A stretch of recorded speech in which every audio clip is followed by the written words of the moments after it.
Situé en bordure de la mer orientale, le Vietnam connaît de formidables opportunités d'échanges commerciaux, de développement socio-économique, mais aussi autant de défis importants à l'œuvre de défense de la souveraineté nationale en mer.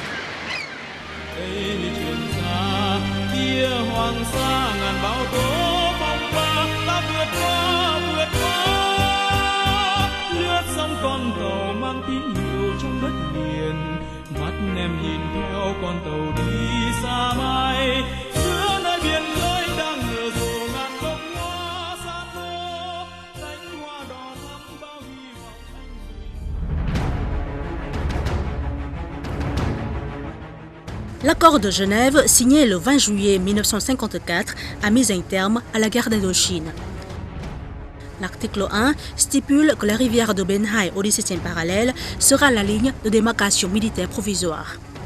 Cette dernière est également prolongée dans les eaux territoriales par un trait perpendiculaire au tracé général de la côte au terme de l'article 4 du dit accord. L'article 14, pour sa part, stipule qu'en attendant les élections générales qui réaliseront l'unité du Vietnam, la République démocratique du Vietnam prend le contrôle de la partie au nord du 17e parallèle, alors que l'administration civile de la partie au sud est assurée par les forces de l'Union française.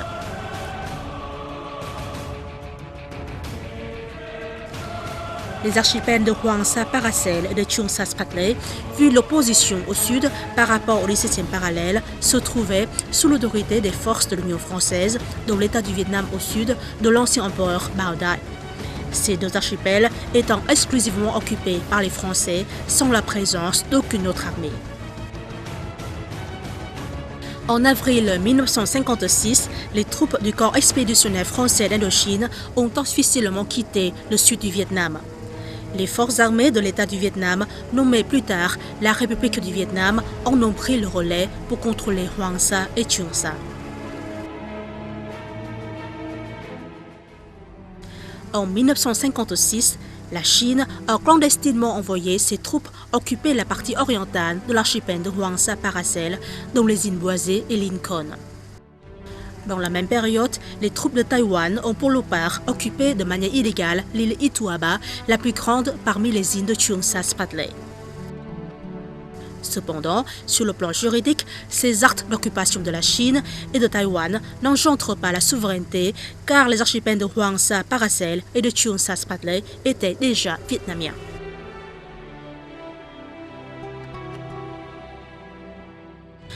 En tant que propriétaire authentique des archipels de Hoang Sa Paracel et de Cheung Sa Spratley, l'administration de la République du Vietnam a continué à affirmer sa souveraineté sur ces îles et en a assuré la gouvernance. À l'époque, il existait sur l'île Patol des maisons d'habitation, une base militaire, une station météorologique, un phare relevant du système international, le temple de la déesse, un appartement ou une stèle de souveraineté du Vietnam. Le 4 juin 1956, le ministre des Affaires étrangères de la République du Vietnam, Vu Van Mo, a prononcé une déclaration réaffirmant la souveraineté du pays sur les deux archipels de Hoang Sa Paracel et de Cheung Sa Spratley. Après avoir occupé les îles principales à l'ouest de l'archipel de Hoang Sa Paracel, le 22 août 1956, les troupes de la République du Vietnam ont débarqué sur les îles principales de l'archipel de Cheung Sa Spratley. Ils y ont érigé des poteaux en pierre attestant de la souveraineté nationale et hissé des drapeaux. Le 22 octobre 1956, le président de la République du Vietnam a promulgué le décret numéro 143 modifiant les frontières des provinces et chefs-lieux du sud du Vietnam, au terme duquel l'archipel de Cheung Sa Spratley est rattaché à la province de Phuoc Tuy. Il a ensuite promulgué un autre décret rattachant cet archipel à la province de Bà Rịa Vũng Tàu.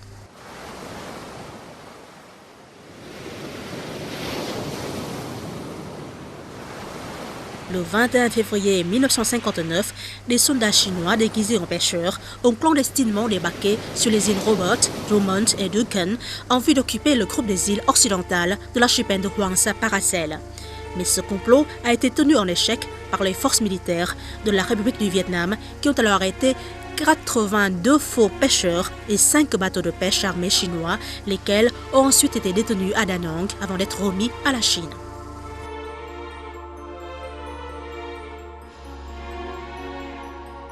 En 1960, l'administration de Saigon a affecté M. Nguyen Ba Thuc, officier administratif de première classe, à Tam Kỳ, Quang Nam, au poste de délégué administratif à Hoang Sa. Ce dernier a été remplacé par M. Hoang Yen le 27 juin 1961.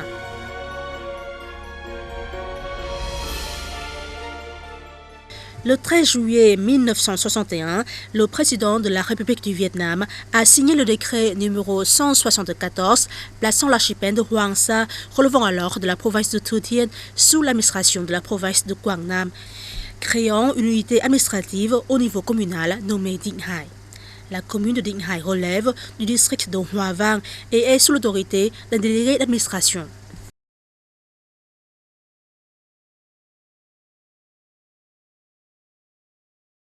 Le 11 avril 1967, l'administration de Saigon a promulgué l'arrêté numéro 809 affectant M. Chen Chuan au poste de délégué d'administration à la commune de Dinh Hai, district de Hoa Vang, province de Quang Nam.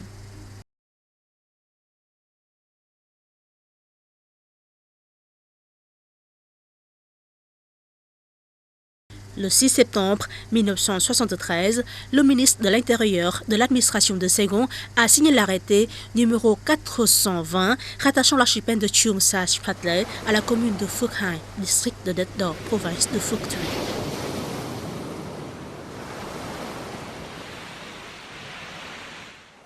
Le 24 septembre 1973, la République du Vietnam a annoncé son projet de prospection pétrolière au large des côtes du centre Vietnam en face de l'archipel de Hoang Sa. À partir du 15 janvier 1974, les troupes chinoises ont attaqué Hoang Sa en plantant des drapeaux sur les îles Robert, Mani, Duncan et Drummond dans la partie occidentale de l'archipel. Le 16 janvier 1974, le ministre des Affaires étrangères de la République du Vietnam, Vuong Van Bac, a tenu une conférence de presse afin de dénoncer Pékin pour avoir envoyé ses navires de guerre dans les parages de Hoang Sa et débarqué ses troupes sur les îles Robert, Mani, Duncan et Drummond dans la partie occidentale de cet archipel.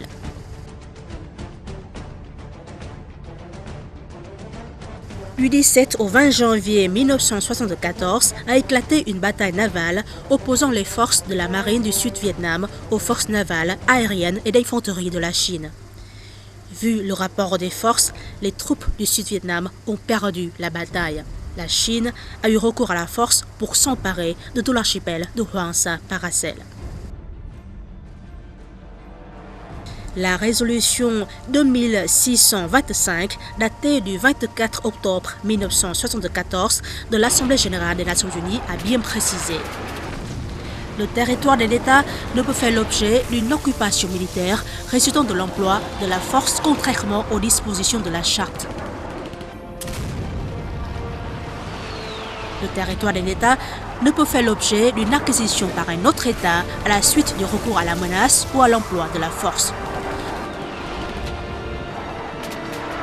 Nulle acquisition territoriale obtenue par la menace ou l'emploi de la force ne sera reconnue comme légale.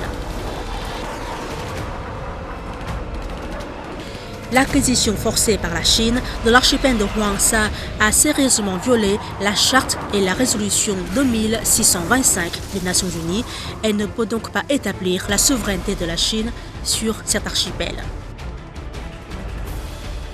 L'observateur de la République du Vietnam auprès des Nations unies a adressé une lettre officielle au président du Conseil de sécurité des Nations unies lui demandant d'examiner l'acte d'atteinte à la souveraineté du Vietnam sur l'archipel de Hoang Sa Paracel.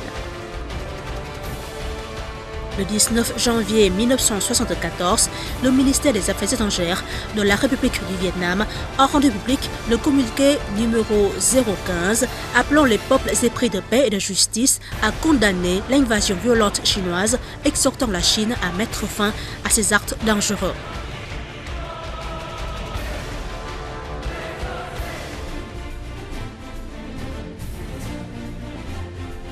Par la suite, le 14 février 1974 a été publiée la proclamation du gouvernement de la République du Vietnam concernant sa souveraineté sur les îles au large de ses côtes.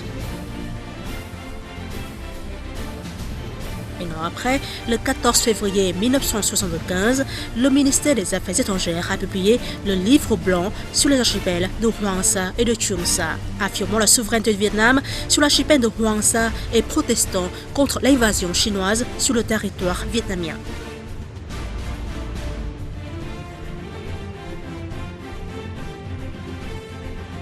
Le 26 janvier 1974, le gouvernement révolutionnaire provisoire de la République du Sud-Vietnam a déclaré sa position de 3 points, affirmant que la souveraineté et l'intégrité territoriale étaient des questions sacrées pour chaque peuple et réclamant un règlement pacifique des différents territoriaux dans l'esprit d'égalité et de respect mutuel.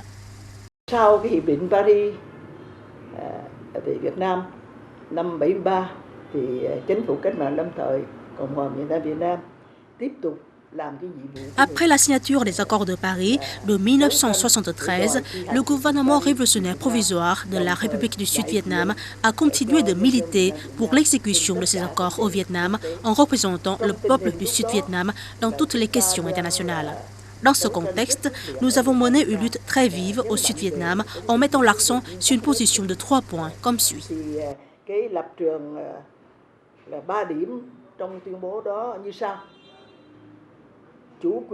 Tout d'abord, la souveraineté et l'intégrité territoriale sont sacrées pour chaque peuple. Deuxièmement, les différends historiques, souvent complexes, concernant les frontières entre pays voisins, méritent d'être réexaminés de manière scrupuleuse. Troisièmement, les pays concernés doivent examiner ces questions dans un esprit d'égalité, de respect mutuel, de voisinage amical. Il faut les régler par voie de négociation. Phải xem xét các vấn đề này trên tinh thần bình đẳng, tôn trọng lẫn nhau, láng giềng hữu nghị và giải quyết bằng biện pháp thương lượng.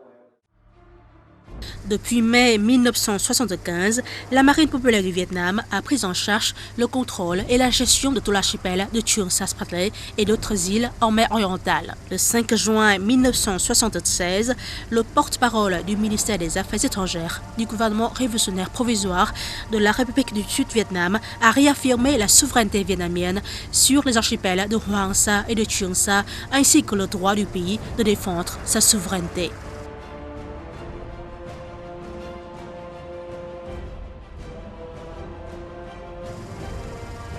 En septembre 1975, lors de sa rencontre avec la délégation du Parti communiste du Vietnam en visite en Chine, le dirigeant chinois Deng Xiaoping a dit « Les divergences entre les deux pays sur la question des archipels de Hoàng Sa Paracel et de Trường Sa Spratly pourront être réglées par voie de négociation. » Ce fait a été mentionné dans le mémorandum de la République populaire de Chine datant du 12 mai 1988. Le 2 juillet 1976, lors de sa première session, l'Assemblée nationale, 6e législature, a décidé de donner au pays une nouvelle appellation, la République socialiste du Vietnam.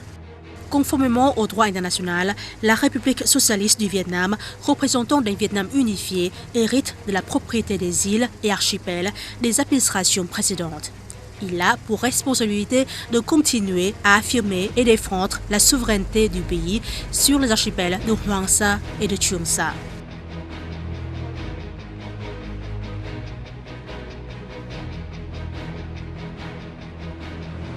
L'État de la République socialiste du Vietnam a mené diverses activités pour exercer sa souveraineté sur Trường Sa et défendre sa souveraineté sur Hoàng Sa qui souffre encore de l'occupation illégale de la Chine.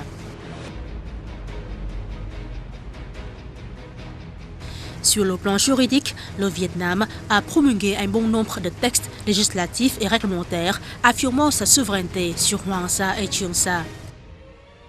Le gouvernement vietnamien a rendu publique la déclaration sur les zones maritimes du Vietnam en 1977, la déclaration sur la ligne de base à partir de laquelle sera mesurée la mer territoriale en 1982, l'Assemblée nationale a adopté la loi sur les frontières nationales en 2003 et la loi sur la mer du Vietnam en 2012. Le 23 juin 1994, l'Assemblée nationale a adopté une résolution sur la ratification de la Convention des Nations Unies sur le droit de la mer de 1982 en affirmant encore une fois la souveraineté du Vietnam sur les deux archipels de Hoàng Sa et Trường Sa. Les années 1979, 1981, 1984, 1988, le Vietnam a publié le livre blanc fournissant des preuves juridiques et historiques de sa souveraineté sur Hoàng Sa Paracel et Trường Sa Spratly. Sur le plan international, le Vietnam a également affirmé sans cesse sa souveraineté sur ses territoires lors des conférences régionales et internationales.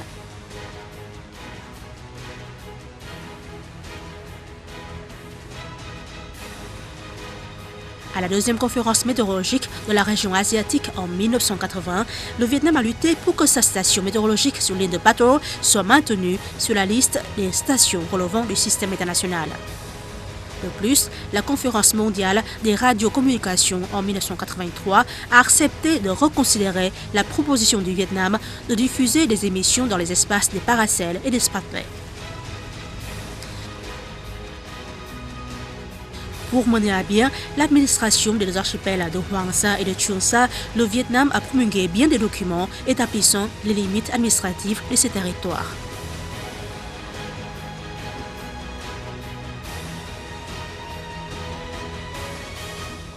En 1982, le gouvernement vietnamien a adopté la résolution numéro 194 sur l'établissement du district de Hoàng Sa relevant de la province de Quang Nam Da Nang et du district de Trường Sa relevant de la province de Dong Nai. En décembre 1982, l'Assemblée nationale de la 7e législature a approuvé une résolution annexant le district de Trường Sa à la province de Phu Khanh, actuellement province de Khánh Hòa. En novembre 1996, lors de sa 10e session, l'Assemblée nationale de la 9e législature a adopté une résolution rattachant le district de Hoàng Sa à la ville de Da Nang, relevant du pouvoir central.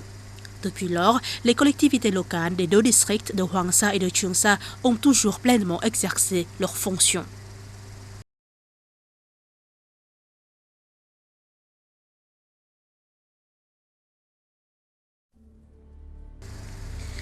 En 1988, la Chine a eu recours à la force pour s'emparer de certains hauts fonds découvrants de l'archipel de Trường Sa Spratly. D'intenses préparatifs avaient été faits en 1987. La marine chinoise a successivement mené des exercices militaires au sud de la mer orientale et à l'ouest du Pacifique.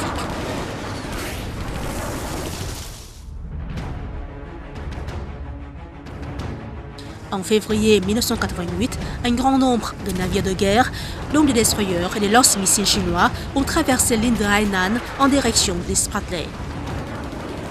Pire, ont sans cesse défié les bateaux de transport vietnamiens dans les parages du Fiery Cross Reef et Quoten Reef en entravant leurs activités. Les soldats chinois y ont planté des drapeaux et envoyé fréquemment des navires de guerre défier et fait obstacle aux bateaux ravitailleurs du Vietnam en opération entre les îles placées sous le contrôle de la marine vietnamienne.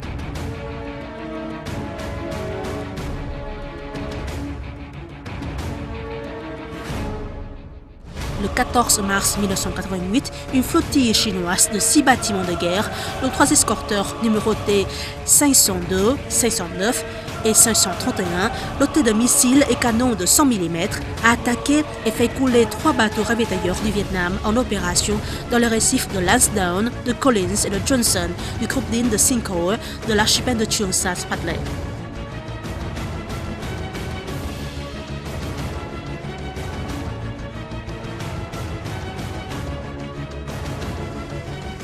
À l'issue de cette attaque, 64 cadres et soldats de la marine vietnamienne ainsi que 3 bateaux de transport gisent désormais au fond des eaux de leur patrie.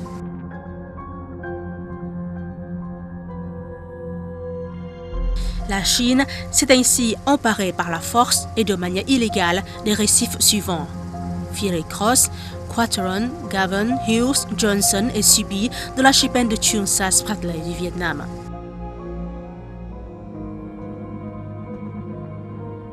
Les soldats de la marine de l'armée populaire du Vietnam ont vaillamment défendu le drapeau du Vietnam, symbole de la souveraineté nationale, jusqu'à leur dernier souffle.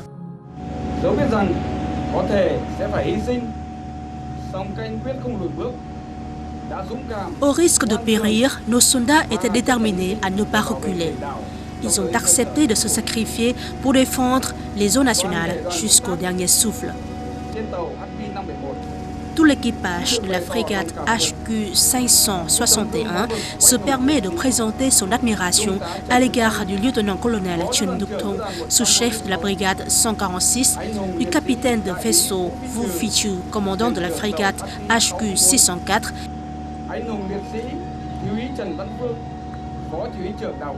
du sous-lieutenant mort pour la patrie Chen Van-Phuong, sous-commandant de l'île Johnson, qui, en dépit des attaques ennemies, a su garder le sang-froid.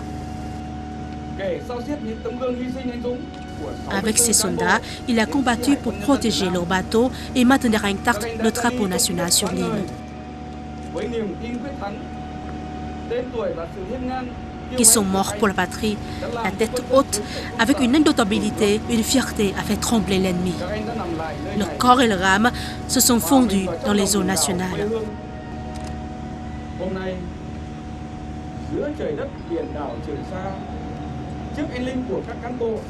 Aujourd'hui, à Cheung Sa, devant ce ciel, cette mer, cette terre imprégnée de l'âme de tous ces héros retraités, avec tout notre respect, toute notre gratitude, nous nous engageons à être à la hauteur des aspirations et de la confiance des prédécesseurs. Nous nous consacrerons entièrement à la défense de la souveraineté maritime et insulaire du pays. Avec tous nos sentiments, notre admiration, notre gratitude et nos profondes émotions, nous nous permettons de faire des offrandes aux morts pour la patrie. Qu'ils reposent en paix au sein de leur terre-mère et bénissent les générations actuelles et futures dans l'œuvre de défense des frontières maritimes et de l'archipel de Cheung Sa qui nous tient au cœur.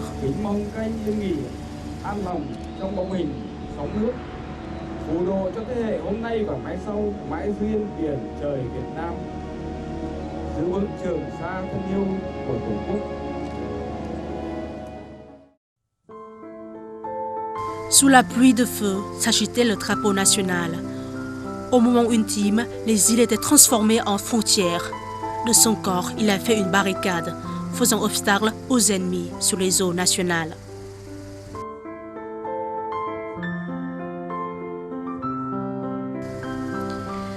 En 1988, le Vietnam a adressé de nombreuses notes diplomatiques à l'Organisation des Nations Unies afin de protester contre le recours à la force par la Chine pour s'emparer de certains récifs de l'archipel de Cheung Sa Spratly du Vietnam. D'autre part, avec la bonne volonté de régler les désaccords par la voie de négociations pacifiques, dans ses notes en date du 17 et du 26 mars 1988, le Vietnam a proposé à la Chine de négocier leur litige, mais cette dernière a refusé en poursuivant son occupation illégale de ces récifs. Le 13 avril 1988, la Chine a rattaché les deux archipels de Hoàng Sa Paracel et de Cheung Sa Spratly à la province de Hainan. Le lendemain, le 14 avril 1988, le ministère des Affaires étrangères du Vietnam a contesté cet acte illégal. Le gouvernement vietnamien a mené de nombreuses actions concrètes pour exercer sa souveraineté en protestant catégoriquement contre les actes portant atteinte à sa souveraineté sur Hoàng Sa et Cheung Sa. Par différents moyens, remise de notes manifestant sa protestation, déclaration du porte-parole du ministère des Affaires étrangères.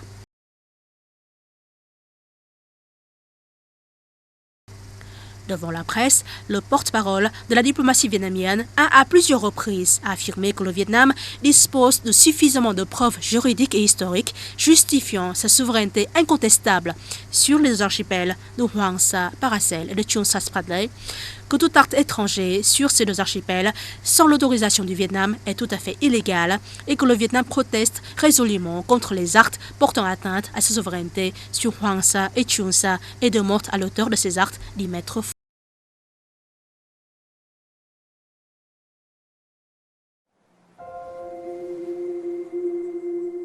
Lors des négociations sino-vietnamiennes sur les frontières, à propos des questions maritimes, la délégation vietnamienne affirme toujours que les archipels de Hoàng Sa, Paracel et Cheung Sa Spratly relèvent de la souveraineté du Vietnam. Afin d'encourager et de motiver les soldats en mission sur les îles lointaines, les dirigeants du parti et de l'État leur rendent souvent visite pour leur donner du courage dans la protection des îles sacrées de la patrie.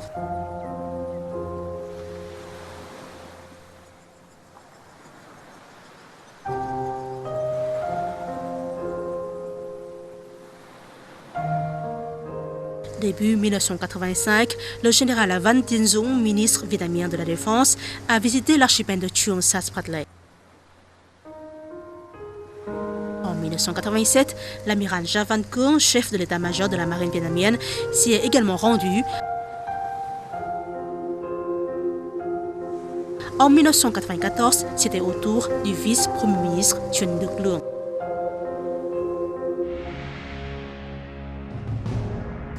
Le 21 juin 2012, la Chine a rendu publique sa décision de créer ce qu'elle appelait ville de Sansha, qui inclut les deux archipels de Hoang Sa Paracel et de Chuon Sa Spratley, sur une superficie maritime de plus de 2 millions de kilomètres carrés. Ensuite, elle a mené une série d'actions en vue de fortifier la soi-disant ville de Sansha et le camp militaire sur l'archipel de Hoang Sa Paracel. Ces actes frauduleux constituent une violation grave de la souveraineté du Vietnam sur Hoang Sa et Chuon Sa, vont à l'encontre de la Charte des Nations Unies et des normes du droit international et sont contraires à l'esprit de la déclaration sur la conduite des parties en mer orientale DOC. Si nous examinons l'histoire de l'archipel des Paracels, nous constaterons que le Vietnam et la Chine prétendent chacun avoir plus d'avantages dans la revendication de la souveraineté sur ces îles. En fait, il ne s'agit pas de disputes en mer, mais de débats sur le droit international. Quand nous parlons du code de conduite ou de la déclaration sur la conduite des parties orientales, COC et DOC, vous demandez quelle est la différence entre ces documents et s'ils sont juridiquement contraignants. Donc la question qui se pose est la suivante. En réalité, quels pays ont refusé de signer le COC ?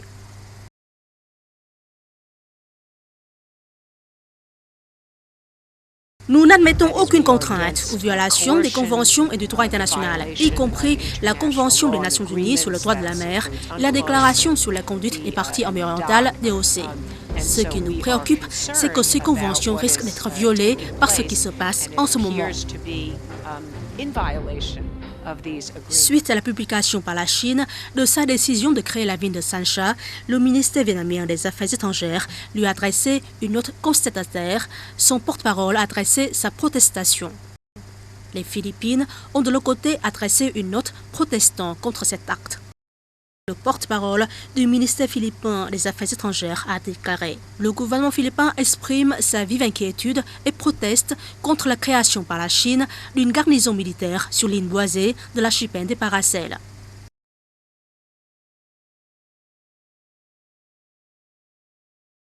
Dans sa déclaration du 3 août 2012, le porte-parole du département d'État américain s'est aussi opposé à la création par la Chine de la soi-disant ville de Sansha et d'une garnison militaire sur cette ville. Le Sénat américain avait pour sa part approuvé la résolution 524 sur la mer orientale et les parlementaires avaient vivement critiqué les agissements chinois concernant la soi-disant ville de Sansha.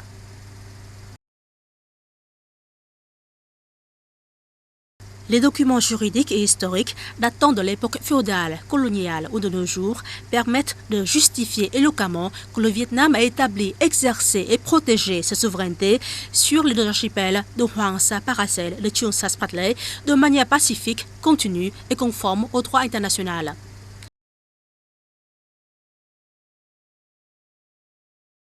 Le professeur Gillian Triggs, directrice du Centre de droit, Université de Sydney, Australie, connue pour ses travaux de recherche de longue haleine intitulés « Conflits frontaliers en mer orientale, questions juridiques internationales », a précisé.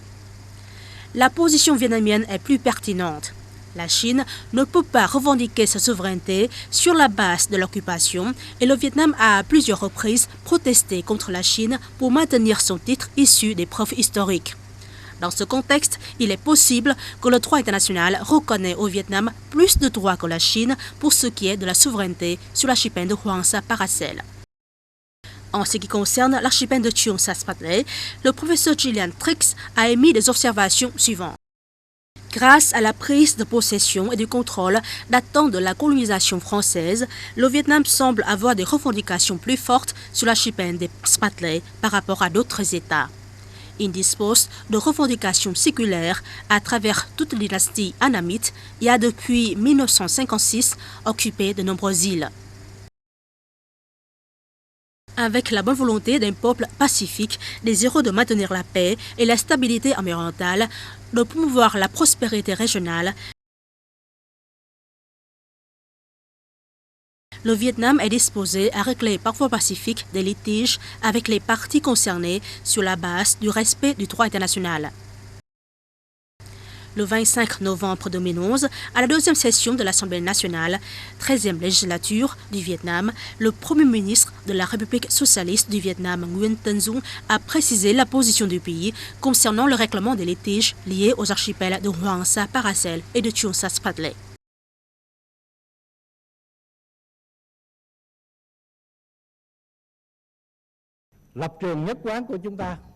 La position du Vietnam est immuable. L'archipel de Hoàng Sa lui appartient. Le Vietnam préconise toujours de revendiquer pacifiquement sa souveraineté sur Hoàng Sa, conformément à la Charte des Nations Unies, à la Convention internationale sur le droit de la mer de 1982, à la Déclaration sur la conduite des parties environnementales DOC. Pour ce qui est de l'archipel de Trường Sa, le Vietnam préconise d'appliquer à la lettre la Convention internationale sur le droit de la mer de 1982, la Déclaration sur la conduite des parties environnementales DOC,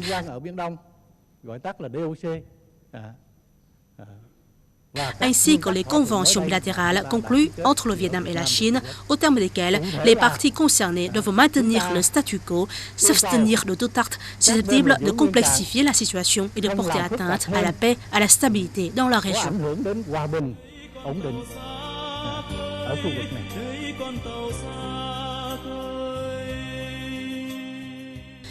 Tout au long de l'histoire nationale, les États vietnamiens successifs ont mené des activités d'exploitation, de gouvernance et d'exercice de la souveraineté de manière pacifique et continue sur les deux archipels de Hoàng Sa, Paracel et de Trường Sa, Spratly. Ceux-ci sont devenus une partie intégrante du territoire vietnamien. Ils sont imprégnés de l'âme sacrée de la nation vietnamienne. Les rivières peuvent se tarir, les montagnes peuvent s'affaisser, mais cette vérité demeurera toujours intacte. Vầng trăng sáng trên biển xa, vầng trăng sáng ngoài đảo xa, và nghe tiếng ngân nga ru lòng ta bao lời ca quê nhà. Đây Trường Sa, kia Hoàng Sa, quần đảo tím hiên ngang tiếng hùng ca ngời sáng. Tháng năm con tàu quen sóng cả quen gió biển, nước ra màu nắng tươi giòn thêm anh thép.